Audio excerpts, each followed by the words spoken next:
Radio की आवाज के जादूगर अमीन सयानी का निधन। 91 की उम्र में ली आखिरी सांस। हार्ट अटैक से आवाज के शहंशाह का निधन।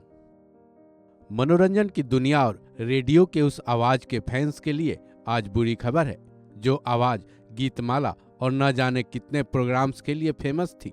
और रेडियो की दुनिया के आवाज के जादूगर कहे जाने वाले अमीन सयानी का आज निधन हो गया है। 91 साल की उम्र में उन्होंने मुंबई में आखिरी सांस ली। अमीन सयानी का निधन हार्ट अटैक की वजह से हुआ है। मीडिया में अमीन सयानी के निधन की जानकारी उनके बेटे रजिल सयानी ने खुद दी है। अपने पिता के निधन का उनके बेटे रजिल सयानी को गहरा सदमा दे गया है। आज तक की रिपोर्ट के मुताबिक बीते दिन उनको हार्ट अटैक आया था, जिसके बाद उनको तुरंत ही अस्पताल में ले जाया गया, लेकिन अमीन सयानी का रास्ते में ही निधन हो गया। अमीन सयानी का अंतिम संस्कार गुरुवार यानी 22 फरवरी को किया जाएगा, जिसकी वजह ये बताई जा रही है कि आज उनके रिश्तेदार उनके अंतिम दर्शन के लिए मुंबई आने वाले हैं। साथ ही ये भी बताया गया है कि अमीन सयानी के अंतिम दर्शन के लिए ऑफिशियल स्टेटमेंट भी जारी किया जाएगा। गौरतलब है कि अमीन सयानी को आवाज का जादूगर, आवाज के शहंशाह भी कहा जाता था। उनका जन्म 21 दिसंबर 1932 को मुंबई में ही हुआ था।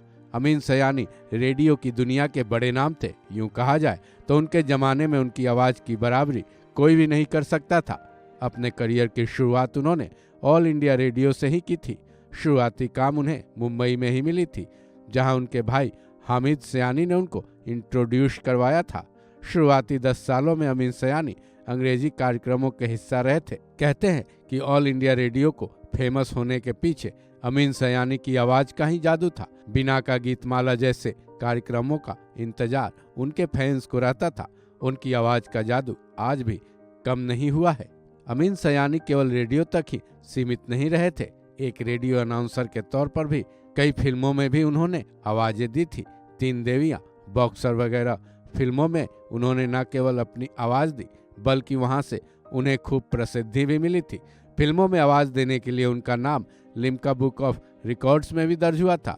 अमीन सयानी की ख्याति इतनी ज्यादा थी कि उनको कम शब्दों में लपेट पाना बेहद मुश्किल है, क्योंकि इंटरटेनमेंट की दुनिया का अगर उन्हें एक इतिहास ही कहा जाए तो गलत नहीं होगा। अपने पूरे करियर में उन्होंने करोड़ों लोगों को अपनी आवाज का दीवाना बनाया था, लेकिन कुदरत के एक और सच को कौन झुठला सकता है। वो सच अमीन सयानी की जिंदगी में भी आया और उन्होंने अपने परिवार और चाहने वालों को अलविदा कर दिया। फिर भी उस सच को मानते हुए ये भी कहना गलत नहीं होगा कि अमीन सयानी तो नहीं रहे, लेकिन उनकी आवाज उनके फैंस के कानों में गूंजती ही रहेगी। इस खबर में बस इतना ही। बाकी अपडेट्स के लिए जुड़े रहे वन इंडिया हिंदी के साथ।